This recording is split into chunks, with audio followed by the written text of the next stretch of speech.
পার্বত্য চুক্তি স্বাক্ষরের ২৮ বছর পেরিয়ে গেলেও এই চুক্তির মৌলিক বিষয়সমূহ বাস্তবায়িত হয়নি। নির্বাচন কেন্দ্রিক সামগ্রিক রাজনীতিতে দেশের জাতিগত ও ধর্মীয় সংখ্যালঘু মানুষের অভিজ্ঞতা খুব একটা সুখকর নয়। বাংলাদেশের বিভিন্ন প্রান্তে প্রায় ৫৪টির অধিক আদিবাসী জনগোষ্ঠীর ৪০ লক্ষাধিক মানুষ বসবাস করে থাকেন।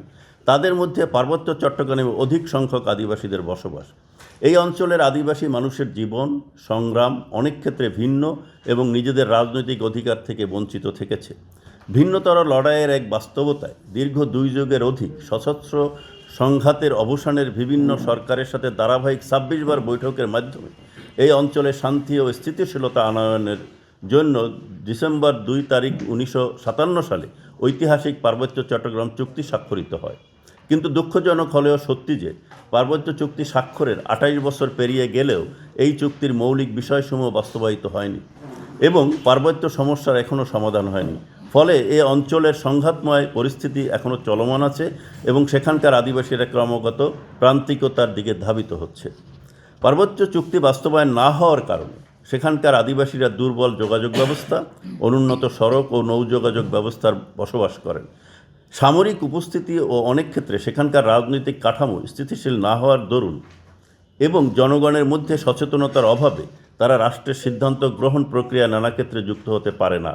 এমনকি জনগণনার সময়ও প্রান্তিক অঞ্চলে থাকা আদিবাসীরা বাদ পড়ে থাকেন কেবলমাত্র ভৌগোলিক দুর্গমতার মধ্যে বসবাস করবার কারণে। ঠিক তেমনি জাতীয় নির্বাচনের মতো একটি গুরুত্বপূর্ণ নীতি নির্ধারণী প্রক্রিয়ায় অংশগ্রহণ করা থেকে অনেক আদিবাসী জনগণ বাদ করে থাকেন এই একই কারণে। ভোট কেন্দ্র থেকে বসবাসের স্থান দূরবর্তী হওয়ার কারণে তারা স্বপ্রণোদিত হয়ে ভোটাধিকার প্রয়োগ করতে সক্ষম হন না। অন্যদিকে রাঙামাটি পার্বত্য জেলার কাপ্তাই হ্রদ তীরবর্তী বিভিন্ন জনপদের আদিবাসীরা তাদের যাতায়াতের একমাত্র বাহন নৌযান তারাও প্রশাসনের অবিবেচনাপ্রসূত সিদ্ধান্তের কারণে ভোট প্রদান থেকে বঞ্চিত থাকে। কেননা প্রতিটি নির্বাচন অনুষ্ঠানের পূর্বে ও পরের ৪৮ ঘন্টার মধ্যে দায়িত্বপ্রাপ্ত বাহন ব্যতীত সকল ধরনের যোগাযোগ বাহন নিষিদ্ধ করা হয়। এতে কেবলমাত্র নৌযানের উপর নির্ভরশীল আদিবাসীরা ভোট প্রদান থেকে বঞ্চিত হন কিংবা নিরুৎসাহিত হন। এক্ষেত্রে এই ভিন্ন বাস্তবতায় বসবাসকারী আদিবাসী জনগণের কথা বিবেচনায় রেখে নির্বাচন কমিশনের বেঁধে দেওয়া এই নিয়ম উক্ত এলাকাগুলির ক্ষেত্রে শিথিল করার জন্য আমরা নির্বাচন কমিশন ও সংশ্লিষ্ট প্রশাসনের প্রতি আহ্বান জানাই। অন্যদিকে ভোট কেন্দ্রে আসার সময় আদিবাসী ভোটারদের নিরাপত্তা বাহিনী কর্তৃক অহেতুক তল্লাশি ও হয়রানি না করার জন্য আমরা সংশ্লিষ্ট প্রশাসনের প্রতি উদাত্ত আহ্বান জানাচ্ছি। নির্বাচন কেন্দ্রিক সামগ্রিক রাজনীতিতে দেশের জাতিগত ও ধর্মীয় সংখ্যালঘু মানুষের অভিজ্ঞতা খুব একটা সুখকর নয়।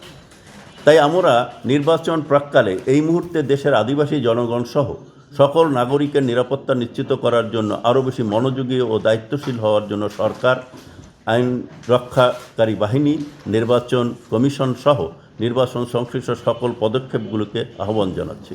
পার্বত্য চট্টগ্রাম চুক্তি বাস্তবায়নের জন্য সময়সূচি ভিত্তিক কর্মপরিকল্পনা প্রণয়ন করে এই চুক্তির দ্রুত যথাযথ বাস্তবায়ন করা, পাহাড়ে সামরিক কর্তৃত্ব পরোক্ষ সামরিক শাসন স্থায়ী অবসান করা, পার্বত্য চট্টগ্রামে আঞ্চলিক পরিষদ ও ৩ পার্বত্য জেলা পরিষদ সমূহকে প্রতিনিধিত্বমূলক গণতান্ত্রিকরণ ও স্থানীয় শাসন নিশ্চিতকরণে পার্বত্য চুক্তি মোতাবেক যথাযথ ক্ষমতায়ন করা, পার্বত্য ভূমি সমস্যার স্থায়ী সমাধানের জন্য পার্বত্য ভূমি বিরোধ নিষ্পত্তি কমিশনকে কার্যকরের মাধ্যমে আভ্যন্তরীণ উদ্বাস্তু ও ভারত থেকে প্রত্যাগত জুম্ম শরণার্থীদের পুনর্বাসন করে তাদের ভূমির অধিকার নিশ্চিত করা, দেশের মূল স্রোতধারার অর্থনৈতিক অগ্রগতি ও টেকসই উন্নয়ন কর্মসূচিতে পার্বত্য চট্টগ্রামের আদিবাসীদের অংশীদারিত্ব নিশ্চিত করা, ইউনিয়ন পরিষদ সহ সকল স্তরের স্থানীয় সরকারের সমতলের আদিবাসীদের জন্য বিশেষ আসন সংরক্ষণ ও আদিবাসী জনগণের জীবনমান উন্নয়নে বিশেষ পদক্ষেপ গ্রহণ করা এবং সর্বোপরি সমতল আদিবাসীদের জন্য পৃথক ভূমি কমিশন গঠন করা।